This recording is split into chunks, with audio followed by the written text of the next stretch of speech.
Good PM mga fitness. So today is Tuesday, 3:05 PM. So explain tayo about sa macros. Paano mag-compute ng macros or calories. So gumawa ako ng sulatan para dito ko tutuusin yung aking macros, maintenance or calories. So sabi dito is BMR. So ano yung BMR? So basal metabolic rate, which is the minimum number of calories your body needs to perform basic life.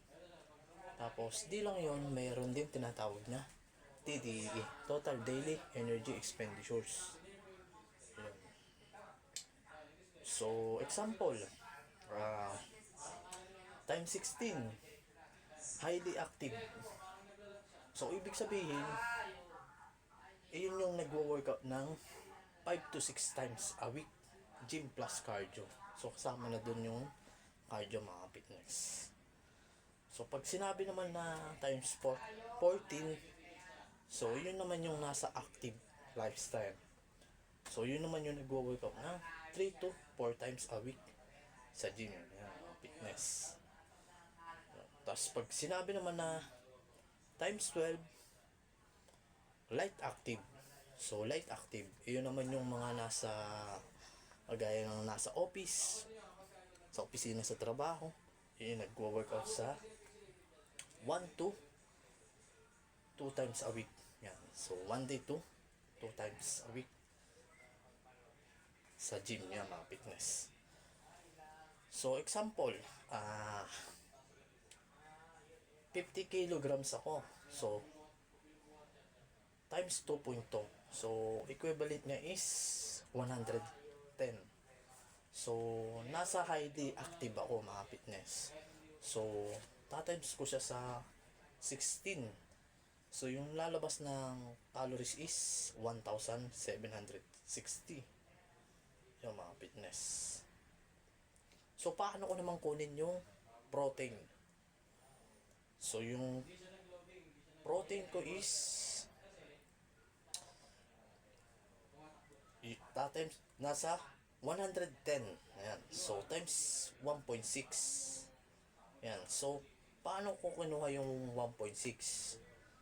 Andito yan sa low carbs na 1.2 then 1.6. So 110 times 1.6 equals 176. Ayan mga fitness. Ayan. Sa fats naman is 110 times 0.5. Ayan. So yung ang equivalent niya is nasa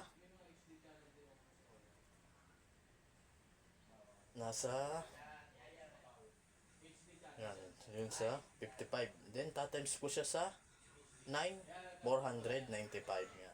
So yung sa protein is 110 times 1.6, then 176 times 4 then 704. Ayun yung sa protein, then sa fats. So pa-plus ko yun, 704 plus 495 equals 1,199. Yan. So pinag-plus ko yun, yung protein then fats.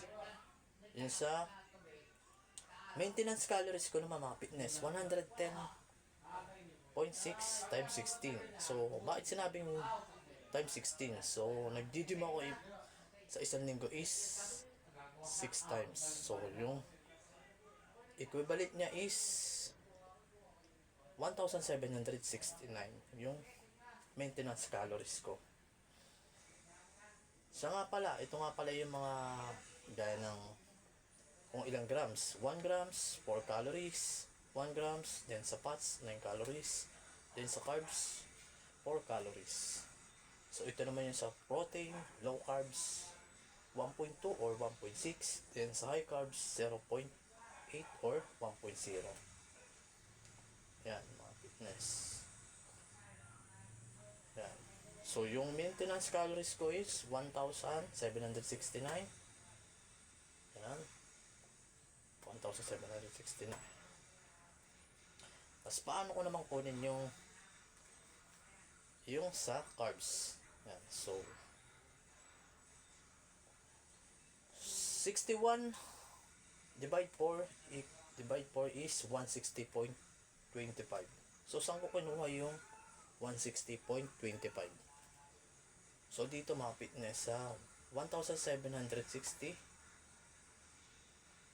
then sa 1,199. So, minus ko sa 1,199 equals is 641. So, yung carbs ko is 160.25. Yan mga fitness. So, pag gusto mo mag calories deficit, magbabawas ka ng 300 calories. Yan. So, gusto mo mag calorie surplus, so mag-a-add ka ng 300 to 500 calories. So, tawag naman dun is surplus. So, kung gusto mo magpalaki, kung magpa-bulking, kung gusto mo mag-cutting, so magbabawas ka na 300 calories. Yan. So, gusto mo mag-cutting, mga fitness.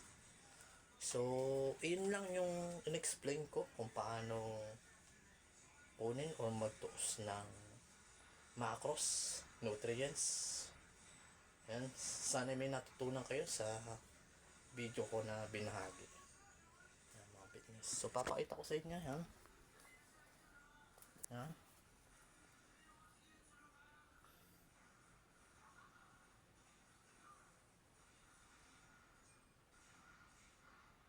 Yan.